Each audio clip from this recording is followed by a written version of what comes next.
Halo, assalamualaikum warahmatullahi wabarakatuh teman-teman semuanya.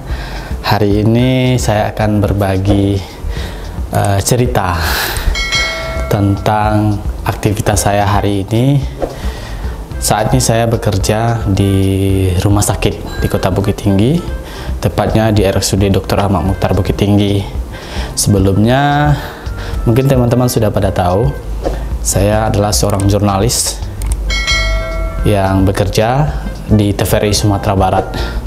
Namun beberapa bulan yang lalu saya resign, kemudian saya berpindah ke rumah sakit ini. Ya, kerjanya hampir sama saja, yakni berbagi liputan, dokumentasi, hampir bersama lah dengan TVRI. Dan di sini saya berbagi cerita saja. Emang apa saja sih alat yang digunakan di studio RSAM untuk membuat konten atau alat apa saja sih yang digunakan gitu kan. Nah, untuk pertamanya saya mungkin memperkenalkan alat yang saya gunakan ya. Tapi sebelum lanjut video ini, saya mengharapkan teman-teman untuk like, subscribe, komen, dan bagikan video ini. Semoga bermanfaat. Untuk yang pertama, kamera. Awalnya sih saya menggunakan kamera DSLR untuk aktivitas, kegiatan, foto-foto penjabat, foto-foto direktur dan sebagainya, atau kegiatan yang ada di rumah sakit ini, menggunakan kamera pribadi saya. Kemudian saya berinisiatif untuk mengusulkan untuk penambahan peralatan untuk di studio, yakni saya pesan kamera dan sejumlah alat podcast. Dan alhamdulillah rencana itu perencanaan saya ini di ACC Law Direktur, saya mengusulkan pertama kamera. Nih kameranya. Saya mengusulkan awalnya sih ada dua kamera yang saya usulkan. Pertama tuh DSLR Canon EOS R yang terbarunya. Cuman proses pesannya lama, barangnya inden dan sebagainya. Akhirnya saya tertarik dengan kamera ini, Sony NX Cam 4K.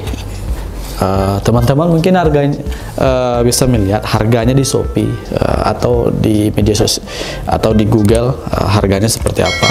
Kalau dari sepengetahuan saya, harga ini kisarannya 45 juta rupiah. Cukup mahal, tapi tidak masalah karena saya memilih biarlah mahal asalkan kualitasnya bagus. Ini adalah 4K, lumayan lah untuk syuting live dan studio dan sebagainya. Dan rata-rata ini adalah kamera yang standar televisi. Nah, ini kameranya. Kemudian teman-teman bisa lihat juga di depan saya ini adalah kamera Sony juga, tapi yang HD, Full HD. Itu kamera saya yang lama. Kemudian ada juga kamera ini 1000 Sony juga, tapi masih SD, kualitasnya kurang bagus ya. Ini adiknya, ini kakaknya, yang ini kakaknya itu. Nah, ini harganya palingan entah berapa ya sekarang ya. Di rumah sakit ini saya membawa beberapa alat pribadi sih untuk kelancaran bekerja begitu. Sebenarnya kenapa bawa alat pribadi? Kan rumah sakit kan ada begitu kan. Sebenarnya ibarat pergi ke sawah orang ya. Kalau kita ke sawah orang tentu kita bawa cangkul, parang dan sebagainya. Dan saya membawa beberapa alat itu untuk pribadi saya bekerja. Dan alhamdulillah kamera terbaru ini di ACC. Nah, inilah kamera terbarunya. Kualitasnya sangat bagus. Adiknya ada nih yang 1000-nya, yang tapi 4K juga. Tapi harga dia tidak produksi lagi. Ini yang terbaru 4K. Ringan dan gambarnya cukup jernih ya. Setahu saya cukup, bukan cukup, sangat jernih gambarnya. Kemudian apa saja sih lagi alatnya gitu. Nah, saya menggunakan Saramonic biar kualitasnya bersih. Saramonic ini harganya bisa di searching, ini sekitar 2 jutaan.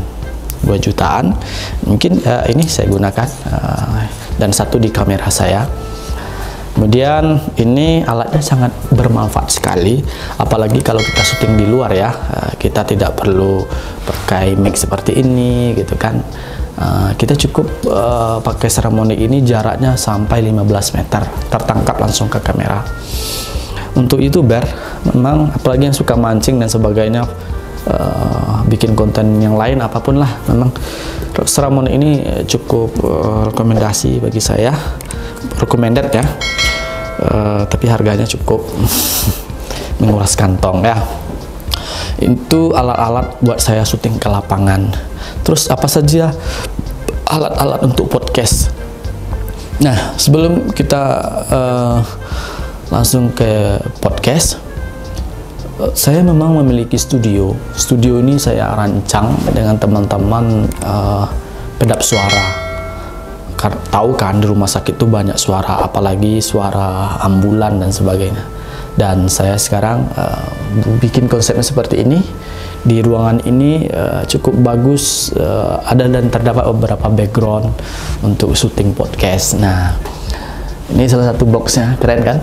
Nah, untuk penunjang kalau kita podcast di studio. Nah, untuk peralatan mic-nya saya menggunakan AKG. AKG ini kalau menurut saya sih cukup bagus daripada mic-mic apaan gitu kan, mic-mic yang lain maksudnya. Kemudian sementara tiang atau tonggak dari mic ini, mic condenser jenisnya, mereknya tentu berbeda, AKG P120. Kemudian apanya, tiangnya saya pakai Takara. Nah, Takara ini cukup besar, besi ini besar, tahan lah. Kemudian saya menggunakan 2 lighting. Ini lightingnya harganya mungkin murah ya, sekitar ratusan ribu. Nah, sementara bagaimana, apa saja alat yang digunakan untuk oh ya, sebelum itu saya menggunakan nih handsfree-nya, ini mereknya Behringer. Ini bagus, suaranya sangat bagus, ketangkap. Nah, ya, saya beli ini itu sebanyak 4. Ini juga 4. Kenapa banyak banget gitu kan? Karena terkadang ada narasumbernya banyak, ada 4 orang gitu kan, makanya saya sediakan lebih banyak. Kemudian ada mixer dan lain-lainnya. Oh ya, saya lupa, saya kadang-kadang live syuting podcastnya atau syuting di luar, terkadang kita ada permintaan live gitu kan. Nah, saya menggunakan Live Pro L1. Sebenarnya sedih banget gitu kan. Saya pengennya belinya Live Pro 2 yang layar ininya itu, monitornya ini cukup besar, tapi karena habis stoknya waktu itu di toko itu, waktu saya teman-teman membelinya di Jakarta, tim pengadaannya, akhirnya ya beli ini aja lagi. Nah, kenapa pakai ini? Nah, dengan Live Pro L1 ini saya hanya cukup mencolokkan kabel USB dari kamera ini ke sini, dan alat ini langsung ke komputer. Lalu kita bisa menggunakan 4 kamera. Contohnya kamera 1 tag, kamera 2 tag, kamera 3 tag, kamera 4 tag. Nah, gitu aja. Lebih gampang kan, seperti nonton konser atau nonton konten-konten televisi kan, transisi pemindahan kameranya cepat ya. Nah, dia menggunakan alatnya sebenarnya lebih bagus daripada ini yang buat standar saja di lapangan. Kalau yang namanya ini jenis ini switcher sebenarnya, switcher. Kalau di televisi itu switchernya besar, banyak, ada beberapa kamera. Tapi ini cukup lah, standar lah buat teman-teman yang pengen podcast atau pengen live atau bikin video konser yang sederhana saja atau menggunakan 4 kamera. Ya, saya rasa ini cukup lah. Komentar lebih gampang, kualitasnya 4K, langsung masuk ke komputer, kita pindah-pindah kamera lebih gampang. Dengan alat ini kita bisa meminimkan ya anggota di studio. Di studio ini saya hanya saya sendiri mensyutingnya. Kemudian ada juga sih sekali teman-teman yang membantu dari PKRS. Dengan alat ini saya gunakan, saya merekamnya walaupun tidak live, saya rekam saja. Ini pengambilan gambarnya tinggal tekan aja lagi, perpindahan dan sebagainya, kita sudah dapat gambar yang bagus. Jadi artinya kita tidak perlu ngedit lagi kameranya arah ke kamera 1, kamera 2 begitu. Nah, itulah teman-teman. Oh ya, saya lupa lagi, ini saya menggunakan untuk dari alat ini langsung ke mixer, saya menggunakan HM4. Nah, ini lumayan lah, bagus. Ada sih yang jual di online, tapi jangan terlalu kadang-kadang saya pernah beli tapi tidak bagus. Lebih baik kita beli ke tokonya langsung, ada garansinya. Saya lupa satu lagi, alat yang saya gunakan di luar ya. Tunggu sebentar. Nah, saya ada gimbal Ziu berapa ini? Lupa saya. Ziwitech 2 nggak salah. Ini yang saya gunakan kalau ke lapangan. Membantu sekali. Terkadang kita akan tangan kita pegal dan sebagainya. Kita gunakan alat ini, net lebih gampang ya syutingnya. Itulah teman-teman, alat-alat yang saya gunakan setiap hari di rumah sakit ini untuk melancar kegiatan publikasi. Mungkin kalau ditotalkan semuanya ya, di luar alat saya yang saya bawa, saya ada bawa 2 kamera di sini, sekitar 150 jutaan. 150 jutaan. Saya tambah lagi komputer Samsung. Saya pilih layarnya yang cukup besar, artinya komputer gaming, tapi standar lah buat ngedit bagi saya. Itu harganya sekitar 25 jutaan, sekitar seperti itu. Kita bisa menambah lagi RAM-nya, meningkatkan lagi.